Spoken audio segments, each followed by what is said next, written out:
In March 2024, 5 months post the genocidal war on Gaza, President Biden proposed a floating port to aid Gaza residents with sea deliveries.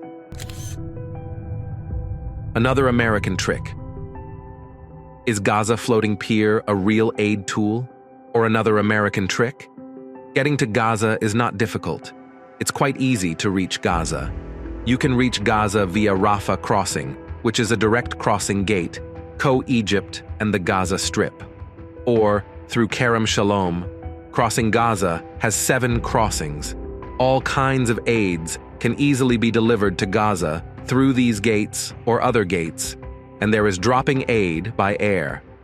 However, America insists on establishing a floating dock to provide relief to Gaza. Conspiracy threads. The Jerusalem Post said the Maritime Corridor Plan was Prime Minister Benjamin Netanyahu's idea, citing an unnamed senior diplomatic source. Netanyahu had reportedly first proposed the plan to Biden in October and pressed the issue again with the U.S. president in January. This source, close to the prime minister, insinuated that Biden was simply implementing a plan by Netanyahu, not actually initiating anything new, the Post reported. Do you believe America and Israel set up maritime corridor only to send bread, rice, pasta, water, and some medical supplies to the Gaza?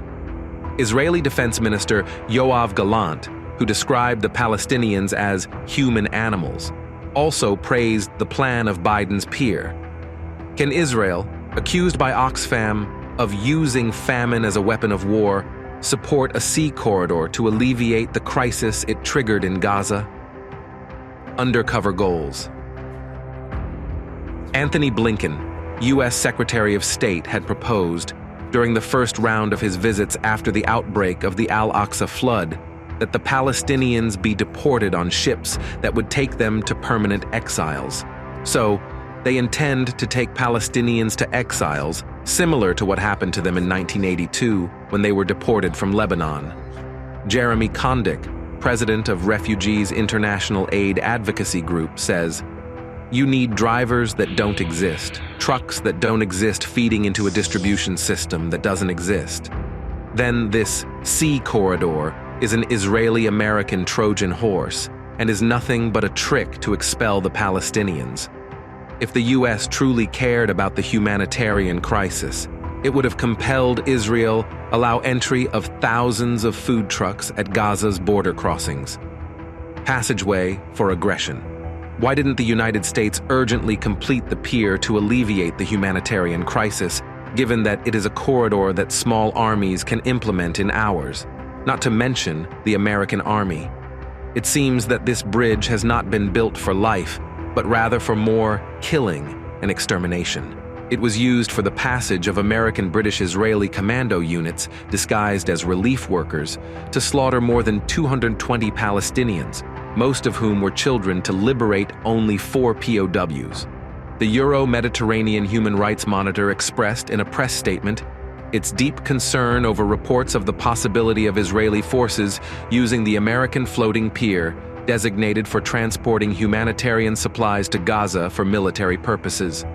They pointed out that the possibility of using the American floating dock for military purposes and contributing to the killing of Palestinian civilians should be investigated. Palestinian political analyst Ibrahim al-Madhoun says via X, "The floating pier is not a humanitarian dock, but rather an intelligence dock and an American base." Journalist Ahmed Mansour says, "The Nusayrat massacre revealed the true role of the floating pier, which did not provide any significant assistance to the Palestinians, as the aid trucks on it and the forces stationed there were used in the process of freeing 4 Israeli PWOs and committing the Nusayrat massacre. It has become clear that the pier is the place from which the final chapter in the heinous genocide campaign will take place. The Israeli-American Trojan horse, which is being built off the coast of Gaza in the Mediterranean, is not intended to alleviate the famine, but rather to further the genocide that will end by cramming the remaining Palestinians onto ships that take them into permanent exile. Thus, They schemed, machinated, and plotted, but Allah was watching over them. Allah does not support the actions of corruptors. Now they are considering withdrawing their diabolical project after it proved to be a failure. إن الذين كفروا ينفقون أموالهم ليصدوا عن سبيل الله فسينفقونها ثم تكون عليهم حسرة ثم يغلبون والذين كفروا إلى جهنم يحشرون